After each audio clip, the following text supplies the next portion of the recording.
He opened her laptop to find directions to a restaurant and saw someone else's life documented in hundreds of emails and photos. Less than an hour later, his wife, with whom he was spending his honeymoon, was dead. On February 17, 2020, on the third day of his stay at one of the most secluded and luxurious resorts in the Maldives, Dr. Ahmed Ibrahim, a 38-year-old cardiologist from Cairo, committed an act that forever tarnished his reputation as a respected doctor and representative of a wealthy Egyptian family. His victim was his 29-year-old wife, German citizen Sabina Hoffmann. The events that unfolded in bungalow number 312 of the Siam Iru Fushi Resort Hotel, located on Nunu Atoll, became the subject of a lengthy investigation that uncovered a complex web of deception, betrayal, and a double life carefully concealed behind the facade of a perfect romance. To the hotel staff and the few guests who crossed paths with the couple during the first 48 hours of their stay, Ahmed and Sabina appeared to be the embodiment of newlywed bliss. They arrived in the Maldives on February 15th on a regular Emirates flight via Dubai, tired, but according to the hotel representative who met them, in high spirits. Hotel records indicate that they booked an overwater villa with a private pool and jacuzzi, one of the most expensive accommodation options for a 10-night stay. Their package, which included a seaplane flight from Villana International Airport in Malé, cost more than $20,000. Ahmed Ibrahim, who spoke flawless English with a slight British accent left over from his residency in London, personally handled all the organizational details. Sabina, a blonde with a reserved European appearance, remained mostly silent, allowing her husband to lead the conversation. But her smile, as the reception staff later recalled, was constant and seemed sincere. The couple spent the first 2 days in almost complete idle, according to the bills they paid and the staff's testimony. They ordered breakfast in their room, snorkeled at the house reef during the day, and dined at various restaurants on the resort in the evenings. The manager of the Italian restaurant Trilogy of Flavors recalled that on the evening of February 16th, they dined on the terrace. Dr. Ibrahim ordered expensive Italian wine, and they laughed a lot. He discussed his plans to open a private cardiology clinic in Cairo, and Sabina spoke about her work as a freelance translator, as well as her efforts to learn Arabic. Nothing in their behavior foreshadowed the impending tragedy. They held hands, and their conversation seemed relaxed and full of tenderness. Ahmed Ibrahim was a man whose life seemed to be written according to a predictable and successful script. The son of a renowned professor of law at Cairo University and the daughter of an industrialist, he received the best education that his family's money and connections could provide. After graduating with honors from medical school, he completed an internship in Egypt.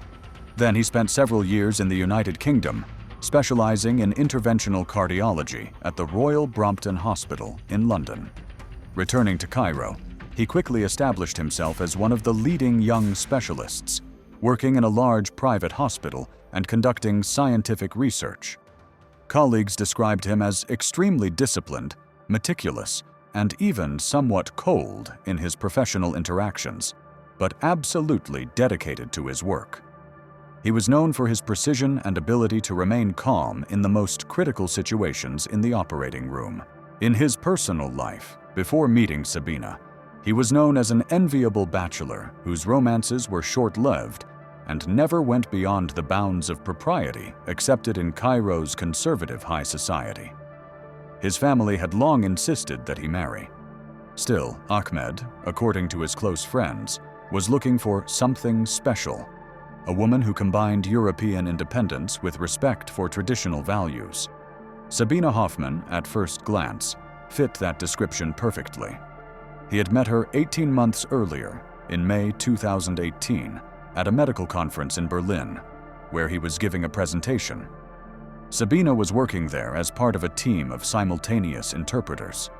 Their romance developed rapidly, despite the distance between them. He flew to Berlin almost every other weekend, and she visited Cairo several times, where she was introduced to his family. Ahmed's relatives were charmed by her modesty, good manners, and obvious desire to integrate into their culture. She began to wear more modest clothing during her visits to Egypt, took Arabic language courses, and asked the older women in the family about local traditions with great interest. For them, she was the ideal match, a beautiful, educated European woman who was willing to adapt to their way of life. The wedding, which took place in Cairo in January 2020, was a lavish social event that local glossy magazines covered. More than 500 guests, politicians, business people, doctors, and the entire elite of the Egyptian capital gathered in the ballroom of the Four Seasons Nile Plaza Hotel to celebrate the union of two seemingly loving hearts. In the wedding photos, Sabina, wearing a dress by a Lebanese designer, looks radiant next to her respectable husband. There was no indication that this woman was leading a double life. On the morning of February 17th, around 11 a.m., Sabina told her husband that she was going to the hotel spa for a massage. Ahmed stayed in the bungalow, planning to work on a scientific article. It was at this moment, as he later told investigators, that he decided to use his wife's laptop, a silver MacBook Air, which was lying on the table. His own laptop was dead, and he had forgotten to bring an international adapter. He figured Sabina wouldn't mind if he quickly checked his email and looked up info on a local diving center. The laptop wasn't password protected. Opening the browser, he saw that the last active tab was an email client open on an account he didn't know existed. The sender's name at the top of the unread email caught his attention: Lucas Fisher. The message read, "I hope your family vacation ends soon. The house is empty without you. Love." Curiosity turned to suspicion, and Ahmed began methodically, with his characteristic surgical precision, to examine the contents of the mailbox and the folders with files on the desktop. What he discovered over the next 30 minutes destroyed his world. He found hundreds of letters that Sabina had exchanged with Lucas Fisher over the past 2 years, including the period when she was already in a relationship with Ahmed.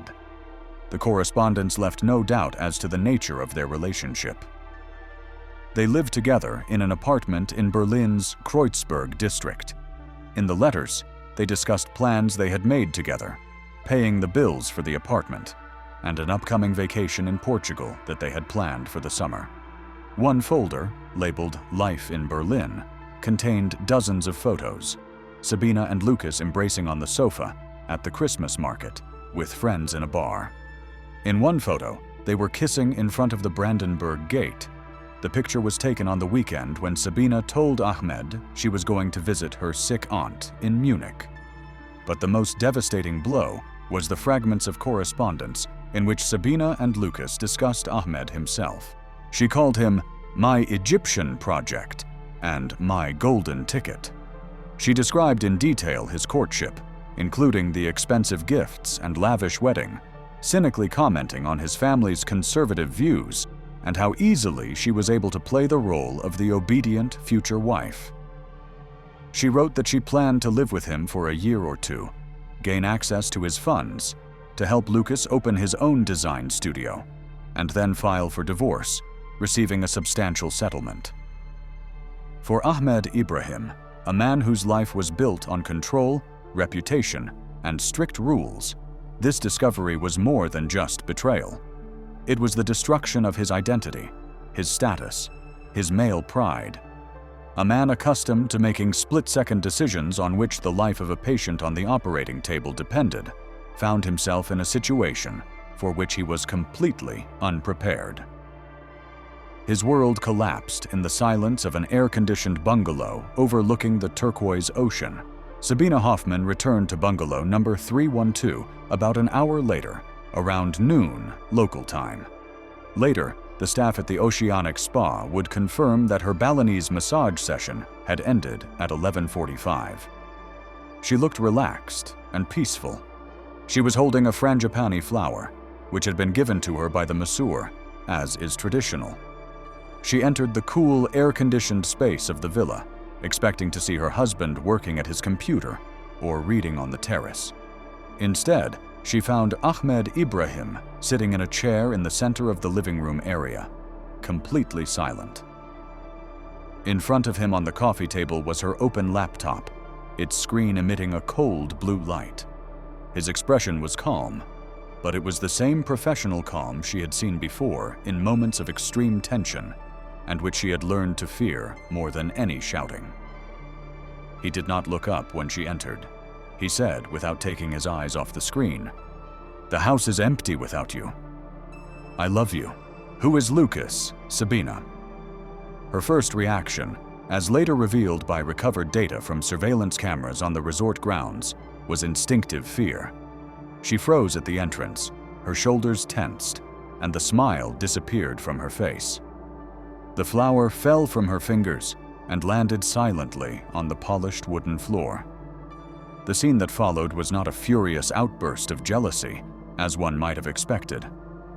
It was a methodical, cold interrogation, during which Ahmed Ibrahim dissected her secret life with the precision of a surgeon opening a tumor. He read excerpts from her own letters, quoted dates and names, and showed her photos on the screen. He did not raise his voice. His tone remained even, almost indifferent, which made what was happening even more sinister. He discussed the apartment in Kreuzberg, plans for a vacation in Portugal, and her contemptuous comments about his family. Every word was a fact, irrefutable evidence, presented not as the accusation of a hurt husband, but as a conclusion in a case. It was during this cold interrogation that the first cracks began to appear in the facade of their seemingly perfect relationship, and another more frightening truth came to the surface. When he asked her why she had done it, her initial confused attempts at denial gave way to desperate defense. "You leave me no choice." Her voice, trembling at first, grew stronger. And then she said what was probably her death sentence. "Do you think anyone can really live with you? Do you think I've forgotten what happened in Alexandria?" That phrase was the trigger. Ahmed's calmness evaporated instantly. He stood up. Subsequent events were reconstructed by investigators based on forensic medical evidence, and his subsequent, albeit incomplete, confessions. He crossed the room in 2 strides and grabbed her by the arm. Post-mortem photographs would reveal dark, distinct bruises on her forearm, matching the marks left by his fingers. This was not the first instance of violence. An investigation later conducted by German police at the request of the Maldivian authorities would reveal several disturbing episodes that Sabina had casually mentioned in correspondence with her close friend in Germany, Anke Weber. She wrote about Ahmed's difficult character and his outbursts of anger, which he attributed to stress at work. 6 months before the wedding, during a trip together to Alexandria, an incident occurred after which she stopped communicating for 2 weeks. In a letter to Anke, she later described it as a serious argument that resulted in her falling down the stairs and injuring her wrist. She sent a photo of her hand in a cast, but begged her friend not to tell anyone, claiming that Ahmed was distraught, apologized, and swore it would never happen again. Now, in a bungalow in the Maldives, it happened again. He dragged her toward the spacious marble bathroom. She resisted, and at that moment, their struggle turned from verbal to physical. According to the forensic report, multiple abrasions were found on her body, indicating a struggle. Particles of skin were found under her fingernails, and DNA analysis confirmed that they belonged to Ahmed Ibrahim. At some point, probably when he was pushing her into the bathroom doorway, she hit her head on the doorframe. It was not a strong blow, but it was enough to break the skin on her temple. A few drops of blood fell onto the light marble floor near the baseboard, in a spot that was partially hidden by a laundry basket. In his cold, calculating state after the murder, he would overlook this detail. The bathroom was equipped with a large round jacuzzi built into a platform by the panoramic window overlooking the ocean. It was filled with water. They had used it the night before. That was where he pushed her. Sabina was not a physically weak woman. She did yoga and swimming, but she had no chance against his strength and fury. He held her head underwater with force. The examination will show that death was caused by asphyxiation due to drowning. The struggle lasted no more than 2 or 3 minutes. Then there was silence, broken only by the quiet hum of the air conditioner and the distant sound of the ocean surf. After it was all over, Ahmed Ibrahim regained his professional composure. He did not panic. He acted like a doctor in intensive care after confirming a patient's death, methodically and detachedly. He pulled her lifeless body out of the water and laid it on the floor. Then he took all the large bath towels in the room and began to wipe away the wet marks on the floor carefully. He wrapped Sabina's body in several layers of dry towels, creating a tight cocoon that would absorb the remaining water and blood from the wound on her temple. His plan, which took shape in those moments, was simple. Wait until dark. Carry the body out of the bungalow and dump it into the ocean on the part of the island where the current was strong. He hoped that the body would be carried out to sea and that her disappearance would be chalked up to an accident while swimming at night. He even thought through the details of his future story for the police. They had quarreled.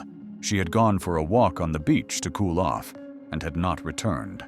He allegedly had fallen asleep and only discovered her disappearance in the morning. He locked the bathroom door, drew all the curtains in the villa, creating semi-darkness inside, and sat down to wait.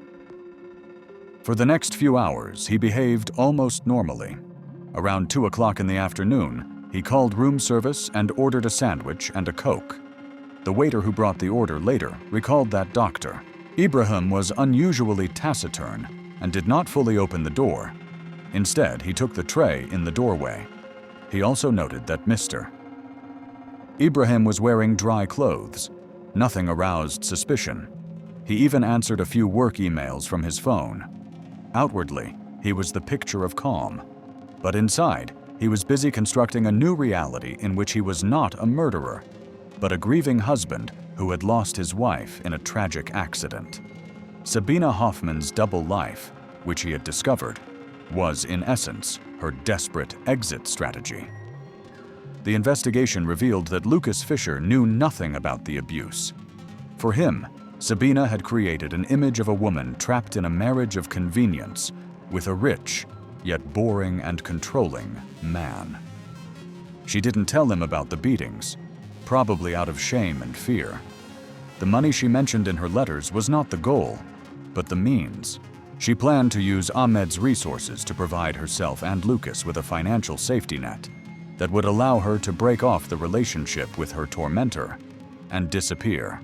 The honeymoon in the Maldives was supposed to be the final stage of this plan, the last pretend trip before the final breakup. She underestimated only one thing: the depth of narcissistic rage in a man whose ideal image was more important to him than human life. As evening fell, Ahmed Ibrahim began to act. The sun sinking below the horizon painted the sky in dramatic shades of orange and purple, the very spectacle for which tourists paid thousands of dollars. For Ahmed, it was just a signal that the darkness necessary for his plan would soon fall. He had spent the last few hours almost completely motionless, sitting in a chair and staring at the locked bathroom door. His breathing was even, and his pulse, as he later noted mechanically, did not exceed 70 beats per minute. It was a state of extreme concentration that he knew well from many hours of heart surgery. His emotions were shut off. Only his cold, analytical mind was working. First, he returned to Sabina's laptop. Methodically, leaving no traces, he deleted the browser history, cleared the cache, and deleted the Berlin Life folder from the desktop. Then he logged into her email account and deleted all correspondence with Lucas Fisher, after which he emptied the trash. He even used the function to delete files permanently. He understood that experienced forensic experts would be able to recover the data, but his goal was to buy time, to create an initial picture in which there would be no room for suspicion. Then he set about creating the appearance of a domestic quarrel, after which his wife impulsively leaves. He opened her suitcase and carelessly scattered a few items of clothing on the bed. He took her handbag, removed her wallet and phone from it, and placed them on the bedside table. She left lightly, just for a walk. He even poured 2 glasses of wine and placed them on the terrace table, one of which had been barely touched. These were all carefully thought-out details, elements of a scene he was directing for future viewers, the hotel staff, and the police. Around 9 o'clock in the evening, when the island was plunged into darkness, lit only by the street lights along the paths and the lights of other villas, he decided the time had come. He walked over to the bathroom door and opened it. Over the past few hours, the body had stiffened. He unwrapped the towels in which she was wrapped. His goal was to eliminate anything that might contain traces of his DNA or signs of a struggle. He removed all her clothes and put them, along with the blood and water-soaked towels, into a large plastic garbage bag he found under the sink. Then he wrapped the naked body again in 2 large dry beach towels from the closet. Carrying the body out of the villa was the riskiest part of the plan. The waterfront villas at the resort were designed for maximum privacy, but they weren't completely isolated. From the terrace of his bungalow, he could see a small section of the neighboring villa, and service boats sometimes passed by on the water. He turned off all the lights in the room, leaving only a dim light at the head of the bed. He listened to every sound, the laughter of guests in the distance, the lapping of waves against the pilings, the rustling of palm leaves. Satisfied that no one was nearby, he lifted the body. Sabina was short and slender, but her lifeless body was heavy. He slung her over his shoulder and, bending down, slowly made his way through the living room to the terrace. The wooden decking creaked softly under his weight. On the terrace, he carefully lowered the body onto a deck chair and looked around again. The dark surface of the ocean stretched to the horizon. He walked to the edge of the terrace, where a small ladder led down into the water. He knew that at this point the reef dropped off sharply, and the depth began, and the ocean currents were quite strong. He pushed the body into the water. It entered the water with a dull, heavy splash that seemed deafeningly loud in the silence of the night. For a moment, the light-colored fabric of the towels was visible in the dark water, and then the current picked up the body and slowly dragged it away from the villa, toward the open ocean. Within a minute, it was completely out of sight. Ahmed stood there for a few more moments, staring into the darkness, then returned to the room. He took the bag with her clothes and towels, tied a heavy glass vase from the table to it as a weight, and threw it into the water as well. Now he had to wait and act concerned. He waited another hour. At 10:15 p.m., he called the front desk. His voice, recorded by the hotel system, sounded concerned but restrained. He introduced himself as Dr. Ibrahim from Villa 312. He informed the night manager that his wife, Sabina Hoffman, had gone for a walk about 2 hours before a minor argument and had not yet returned. He said he was beginning to worry. The manager, a man named Hassan, assured him that there was probably no cause for concern and promised to send security out to look for her immediately. The hotel's response was quick and professional, but restrained. The disappearance of guests, even temporarily, was a serious issue that could damage the resort's reputation. The head of security, a former Malay police inspector named Abdullah Rashid, personally led the search. 2 groups of guards with powerful flashlights began methodically combing the area. Beaches, walkways, public areas, bars, and restaurants, which were already closing for the night. They questioned the staff, but no one had seen a lone European woman matching Sabina's description after dinner. Around 11 p.m., Abdullah Rashid came to Villa 312 to speak personally with Dr. Ibrahim. Ahmed met him at the door. He was dressed in shorts and a t-shirt, looking tired and anxious. He invited the head of security inside and provided him with a detailed account of his version of the events. He said that they had quarreled over some trifle. He couldn't even remember what it was about. Sabina, he said, was impulsive and sometimes liked to be alone to cool off. She said she was going for a walk on the beach. He didn't stop her, thinking she would be back in half an hour. He lay down and apparently fell asleep. When he woke up, he found that she was still gone.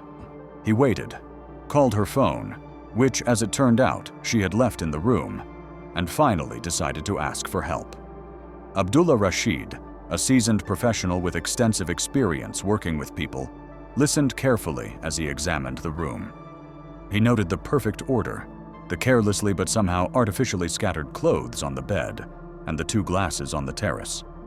His instinct told him that something was wrong with this picture, that it was too staged. But he had no reason not to believe the grief-stricken husband. Ahmed was extremely polite and cooperative. He provided a photo of Sabina from his phone and described in detail what she was wearing: a summer dress and sandals. He looked like anyone else in a similar situation. The search continued throughout the night. The diving center staff joined in, planning to survey the coastal area by boat at dawn. Neighboring resorts and local fishermen were notified. The disappearance of a person on such a small, carefully controlled island was an infrequent event. The accident theory, that she might have gone swimming in the dark and been caught in a strong current, seemed the most likely. Ahmed Ibrahim remained in his villa, periodically calling the reception desk to inquire about the latest news. He played his role flawlessly.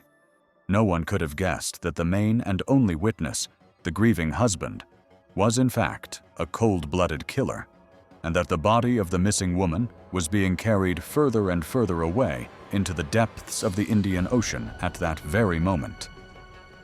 His calculations were accurate. However, he did not take into account 2 factors: the persistence of one waiter and one tiny, almost invisible drop of blood. The dawn of February 18, 2020, brought not relief but growing anxiety to the Nunu Atoll. Search boats methodically plowed through the turquoise waters around the island, and divers plunged to the edge of the reef, but no trace of Sabina Hoffman was found. News of the guest's disappearance spread among the hotel staff in hushed tones, and management made every effort to prevent panic among the other guests. Still, tension hung in the air, disrupting the serene atmosphere of the luxurious resort. For Dr. Ahmed Ibrahim, the morning began with a visit from Security Chief Abdullah Rashid, who informed him that the night's search had yielded no results. Ahmed listened to him with an expression of appropriate grief on his face, thanked him for his efforts, and inquired about the next steps. He played his part to the end, discussing the possibility that she could have been carried away to a neighboring uninhabited island, and offering his assistance in the search operations. However, it was on this very morning that the first inconsistencies began to appear in his seemingly flawless story. The first crack in his narrative was created by a 22-year-old room service waiter named Fatih Ali. As part of an internal investigation, Abdullah Rashid instructed that all employees who had contact with the couple from Villa 312 be questioned. At first, Fatih's interview did not reveal anything unusual. He confirmed that he had delivered a sandwich and a Coke to the room at around 2 p.m. on February 17th. Dr. Ibrahim took the tray from him at the door and was taciturn, which Fatih attributed to his unwillingness to be disturbed. But then, Fatih remembered one detail. When the door was ajar, he could clearly hear the sound of the shower running in the bathroom. It was a loud, continuous noise of water. For Abdullah Rashid, this was the first red flag. In Ahmed's story, the argument with his wife and her departure had taken place late in the evening. If Sabina was in the room at 2 in the afternoon and taking a shower, it did not directly contradict his story, but it did create a certain dissonance. However, Fatih added another observation. He remembered that the night before, on February 16th, he had delivered a bottle of champagne to the same room. At that time, Mrs. Hoffman had opened the door. She was wearing a light robe smiled, thanked him, and gave him a generous tip. The contrast between her open, friendly demeanor and Dr. Ibrahim's tense, withdrawn state the next day, when he didn't even open the door completely, stuck in the young waiter's memory. These were only subjective impressions, but they made Abdullah Rashid think. The second, and much more significant, piece of evidence came thanks to the attentiveness of 45-year-old cleaning lady Aishat Rashida, who had worked at the hotel for over 10 years. On the morning of February 18th, she was assigned to do maintenance cleaning in Villa 312. Due to the situation with the missing guest, she was given clear instructions. Do not touch anything, but report anything unusual. Aishat started with the bathroom. She wiped the mirrors and sinks, and then moved on to the marble floor. It was then, in the corner by the door frame, partially covered by a wicker laundry basket, that she noticed a small dark spot, no bigger than a fingernail. It was different from the usual dirt. She carefully wiped it with a damp cloth, but the stain did not disappear. Instead, it smudged slightly, leaving a reddish-brown mark. With years of cleaning experience, she knew what a wine, coffee, or makeup stain looked like. This was something else. She immediately reported her discovery to her supervisor, who in turn reported it to Abdullah Rashid. The head of security immediately went to the villa. He examined the stain, photographed it on his phone, and realized that the situation was beyond his competence and the hotel's authority. A running shower that could wash away something important, her husband's secretiveness. And now, there is a suspicious stain, very similar to blood, in the bathroom. The chain of circumstantial evidence was forming an alarming picture. Abdullah Rashid made a decision that completely ruined Ahmed Ibrahim's plan. He contacted the central office of the Maldives police service in the capital, Malé, via a secure line. He reported not only the disappearance of a tourist, but also the presence of suspicious circumstances requiring the immediate intervention of the Criminal Investigation Department. The authorities reacted quickly. Around noon, a police boat moored at the resort's pier. 4 people disembarked, disrupting the island's paradisiacal tranquility. 2 detectives in plain clothes and 2 forensic experts with large suitcases. Their appearance had the effect of a bombshell. Guests relaxing by the pool and on the beach watched with curiosity and concern as the uniformed men made their way into the island's interior. Villa 312 was immediately sealed off and declared a crime scene. Ahmed Ibrahim was politely but firmly asked to go to the hotel manager's office for further clarification of the circumstances. The atmosphere had completely changed. Ahmed was no longer a victim, a grieving husband whom everyone sympathized with. He had become the subject of an official investigation. The interrogation was conducted by Senior Inspector Hassan Sharif, an experienced investigator in his 50s, and his young partner. The conversation began calmly. Inspector Sharif expressed his sympathy for the disappearance of his wife and asked him once again, for the record, to recount the events of the previous day in as much detail as possible. Ahmed, maintaining his outward calm, repeated his story. The argument in the evening, her departure, his waiting, the call to reception. However, this time, his story was interrupted by clarifying questions. Dr. Ibrahim, at what time exactly did your argument take place? Do you remember what your wife was wearing when she left? You say you dozed off. What time did you wake up? Then the inspector asked a question that made Ahmed flinch for the first time. One of the hotel employees reported hearing the sound of a shower in your room around 2 o'clock in the afternoon. Can you comment on that? Ahmed hesitated for a moment. Yes, that must have been me. I took a shower after swimming. The answer was logical, but Inspector Sharif noted his momentary pause. Then came the next blow. Our experts are inspecting your villa. A small stain, resembling blood, was found in the bathroom. Do you know anything about its origin? Here, Ahmed made a mistake. Instead of feigning surprise, he went on the offensive. "That's absurd. What stain? I probably cut myself while shaving. Or the stain was there before we arrived. Are you suspecting me? I am a respected doctor, not a criminal. My wife is missing, and you are asking me these humiliating questions." His reaction was too violent, too defensive. An experienced investigator saw in this not the righteous anger of an innocent man, but the fear of exposure. Inspector Sharif looked at him calmly and said, "No one is accusing you, Doctor. We are simply trying to establish the facts. You will remain on the hotel premises until we clarify the situation.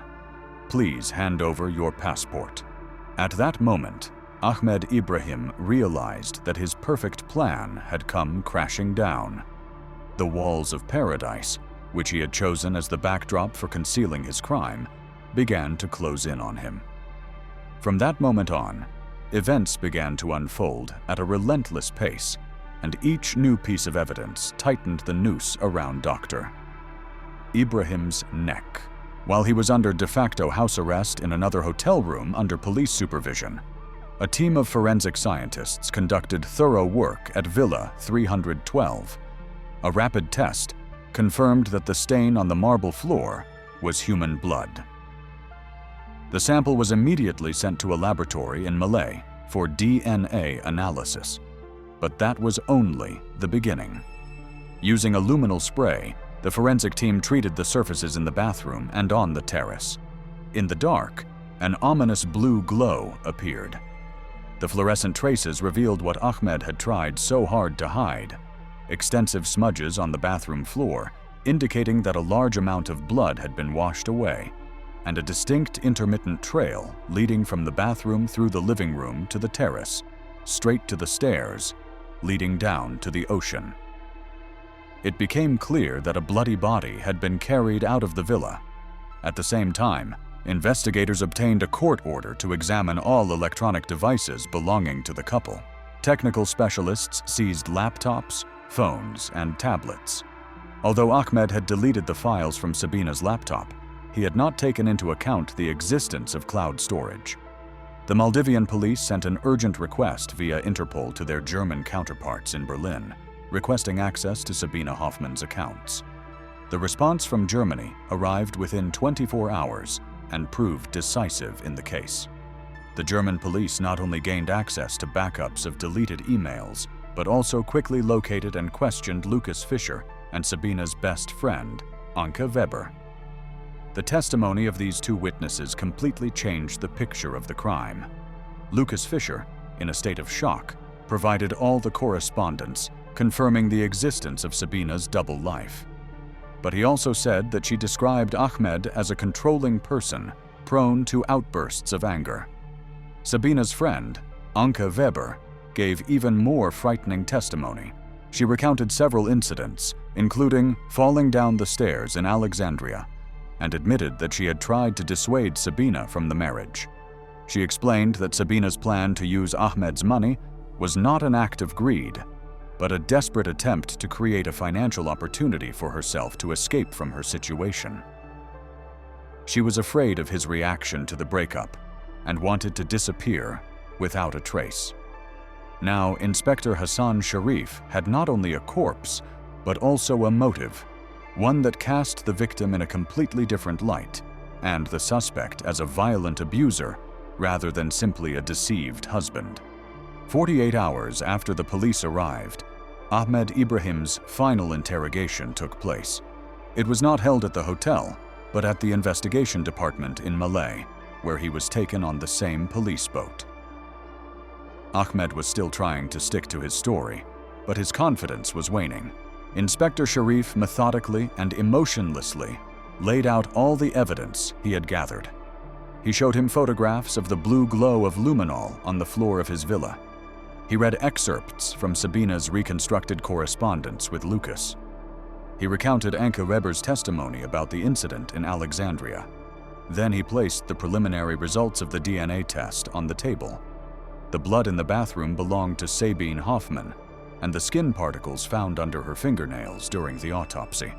The body had been fished out by fishermen 30 kilometers from the resort early that morning. Belonged to him. Your version of events does not correspond to the facts, Doctor. Ibrahim, said Inspector Sharif. The facts indicate that a violent crime took place in your villa. The facts indicate that your wife was murdered and her body thrown into the ocean. We know what you did. The only question is whether you will tell us exactly how it happened. Faced with irrefutable scientific evidence, Ahmed Ibrahim broke down in tears. His confession was not emotional. He spoke as coldly and detachedly as if he were describing a patient's medical history. He recounted how he found the letters, how he waited for her to return, and how he questioned her about them. He admitted that he lost his temper when she mentioned his previous acts of violence, as it destroyed his self-image. He described in detail how he drowned her in the jacuzzi, how he waited for darkness to fall, and how he disposed of the body. There was not a word of remorse in his entire story. He spoke of Sabine as a problem he was forced to eliminate, like a cancerous tumor threatening his reputation and carefully constructed life. The trial of Dr. Ahmed Ibrahim took place in the capital of the Maldives and attracted the attention of the world's media. The story of a respectable cardiologist who killed his wife during their honeymoon in paradise became the main topic of news reports. The prosecution presented comprehensive evidence, including witness testimony, forensic evidence, digital correspondence, and ultimately, a full confession from the defendant himself. The defense attempted to construct a case based on the state of mind caused by his wife's betrayal. Still, evidence of systematic violence on his part, presented by the German side, destroyed this argument. Ahmed Ibrahim was found guilty of premeditated murder and sentenced to life imprisonment in a Maldivian prison. The tragedy at Villa 312 was a grim reminder that behind the most impeccable facade of prosperity and respectability, there can be an abyss of domestic violence. Idyllic landscapes can become silent witnesses to the most horrific crimes. The story of Sabina Hoffman and Ahmed Ibrahim is not one of jealousy and betrayal, but a documented account of how years of tyranny and control culminated in a predictable and brutal finale.